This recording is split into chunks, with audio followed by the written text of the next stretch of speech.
I remember listening March, April to an epidemiologist at Harvard or Yale, and they're like, football doesn't make any sense. You can't play football. This will never work. Baseball, you're separated. Basketball, a bubble. Hockey, you wear masks. It will not work in football. No, it was actually better in football than any other sport because the NBA guys had to be forced to play in a bubble, which kind of stinks. Let's be honest. That's no fun. Hey, honey, I'll see you in kids in 3 months. Tip of the cap to the NFL. So after the game, Aaron Rodgers went to the podium.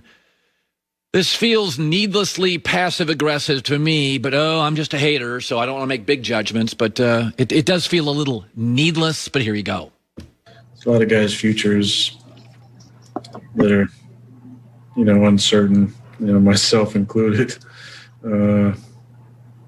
That's what's sad about it most. There's a lot of unknowns going into this offseason now. And I'm going to have to take some time away for sure and clear my head and just kind of see what's going on with everything. But it's pretty tough right now. What is he implying? Green Bay is going to dump him? Green Bay doesn't do flashy things. Free agency, they don't dump people. Brett Favre, for years, started threatening retirement, and they just moved on. That I got. That I defended. That was a pity party. Like, what are you implying? If Green Bay cut Aaron Rodgers today, we went and looked it up and saved him $5 million. Folks, Jordan Love didn't dress for games this year. He's not even their backup. He didn't wear a Packer uniform this year. Is Aaron threatened by that? This is not Mahomes getting drafted behind Alex Smith. That's not what this is. This is not Aaron Rodgers getting drafted behind Favre and tweaking Favre for years, according to reports. Aaron's threatened by a guy who doesn't wear the uniform yet, who doesn't dress to play.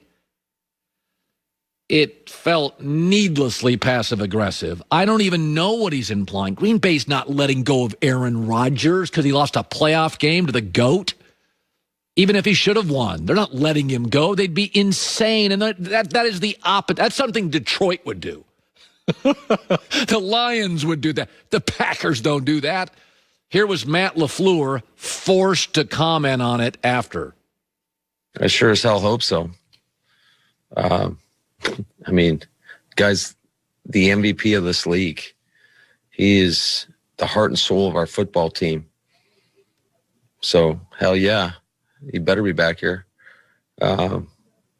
He's our leader. And, just so appreciative of him buying into what we're trying to get done around here and leading that group. Matt LaFleur had to clean up the mess. Has Brady, in one example, 22 years, gone to a podium after a loss and done a pity party? Difference between talent and leadership. Now Green Bay has to clean up a mess. You lost. It hurts. It stinks. I get it. I do. I get it. I appreciate the fact you actually went up there and talked. There's been quarterbacks that wouldn't do that. Like, I get it. I appreciate that. It's tough. I get it. And Aaron was the only quarterback this weekend who was going to lose and get criticized because, let's be honest, at home, Lambeau, warm weather team, coming up north, progressive coach, playing great. But come on. Leadership is always viewed in crisis, not rolling the Bears. It's viewed after that loss. That's not good. Joy with the news.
from the 2 or 4th and 3 from the 8, but kicks field goals instead. And Sean McDermott explained why he made those decisions.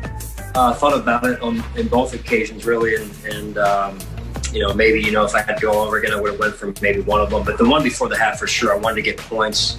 We were having trouble coming up with points, and I wanted to at least have something to show for it going into half, especially knowing they were getting the ball after half. And so, I'll look back at that, and I'll go back and reevaluate that, especially the one after half there. And, again, as an entire team, we'll learn from this experience. There's something called chasing points.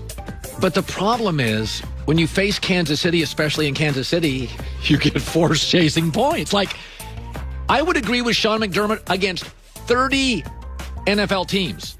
But against Kansas City, it's like playing the Warriors with Kevin Durant. You shoot more threes because they're hitting theirs. Yeah. And you're down 7, 12, 18. And you do have to change your game plan and, take more difficult three-point shots because sometimes you get against one of these blizzards and it changes the way you have to play. I just don't like conservative play calling in a must-win, do-or-die situation. You and I have always agreed on that. And then you add to it, to your point, that you're playing the Chiefs. Field goals are not going to get it done. It's very cute. It's good for morale, but you need to score touchdowns. Like his reasoning, this is where, because I'm older than you, his reasoning is what I grew up on. Right. Before you get point, you take points. You also used to never go for it on 4th down. But it's like what's happening is the rules are all offense. Mahomes and Andy Reid in this group are ridiculous.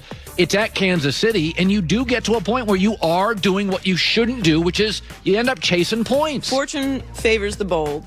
And I like that. This is, I didn't come up with it, but it is a good I'd take credit for it. It certainly applies to this situation. I mean, everyone hated it. Like I like to watch games and live tweet sometimes. Yeah. And